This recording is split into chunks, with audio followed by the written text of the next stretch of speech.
हजारों साल पहले मक्का के बिल्कुल बंजर और तपते हुए रेगिस्तान में एक आह्वान उठा था। एक ऐसी पुकार जो सच में हैरान कर देती है, क्योंकि आज भी वो आवाज पूरी दुनिया में गूंज रही है। दुनिया के हर कोने से लोग उस एक बुलावे को सुनकर वहां पहुंचते हैं। लेकिन सोचने वाली बात यह है कि एक अकेले इंसान की आवाज ने आखिर इतना विशाल रूप कैसे ले लिया। चलिए आज इस रहस्य को थोड़ा और गहराई से मिलकर समझते हैं। इस पूरी कहानी की असल गहराई को पकड़ने के लिए इस मुद्दे को दो अलग अलग नजरियों से देखना जरूरी हो जाता है। एक तरफ सदियों पुरानी इस्लामिक धार्मिक मान्यताएं हैं और दूसरी तरफ है ऐतिहासिक तथ्यों का लेंस। आस्था और इतिहास, इन दोनों का जब बिल्कुल निष्पक्ष विश्लेषण होता है, तभी हज की शुरुआत और उसके मूल आधार को सही मायने में समझा जा सकता है। तो इस्लामिक धर्म ग्रंथ यानी कुरान के मुताबिक काबा की बुनियाद दरअसल कोई नई नहीं थी। कहा जाता है कि वो प्राचीन काल से वहां मौजूद थी। पैगंबर इब्राहिम और उनके बेटे इस्माइल ने मिलकर बस उसकी नींव को दोबारा उठाया था। और यहाँ सबसे खास बात यह है कि इसका पुनर्निर्माण कबीले की मूर्ति पूजा के लिए नहीं, बल्कि खालिस एकेश्वरवाद यानी सिर्फ एक ईश्वर की इबादत के केंद्र के रूप में किया गया था। एकदम प्योर मोनोथिज्म का प्रतीक। इस पवित्र घर के पुनर्निर्माण की ठीक बाद एक बड़ा आदेश आया कि पूरी मानवता को इस तीर्थयात्रा यानी हज के लिए आमंत्रित किया जाए।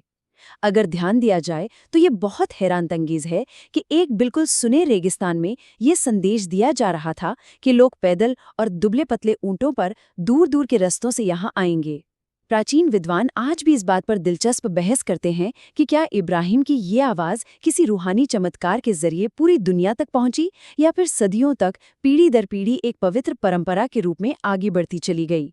वैसे समय के पहिए के साथ साथ प्रथाएं भी काफी बदली।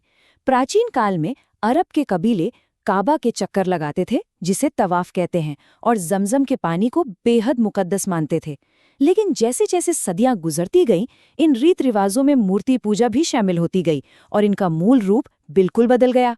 फिर 7वीं शताब्दी में पैगंबर मोहम्मद ने आकर हज को वापस इब्राहिम की उसी शुद्ध एकेश्वरवादी परंपरा में पुनर्स्थापित कर दिया। अब यहाँ पर एक बेहद दिलचस्प अंतर देखने को मिलता है। एक तरफ इस्लाम की गहरी आस्थाएं पूरी तरह से कुरान पर टिकी हैं, लेकिन दूसरी तरफ इतिहासकार और पुरातत्ववादियों के पास ठोस भौतिक प्रमाणों की सख्त कमी रह जाती है। इसका कारण बहुत ही साफ और प्रैक्टिकल है। सदियों में आई बाढ़ और कड़ी धूप के कारण काबा का कई बार पुनर्निर्माण हुआ है, और ये स्थल इतना पवित्र है कि यहाँ किसी भी तरह की पुरातात्विक खुदाई करना लगभग असंभव है।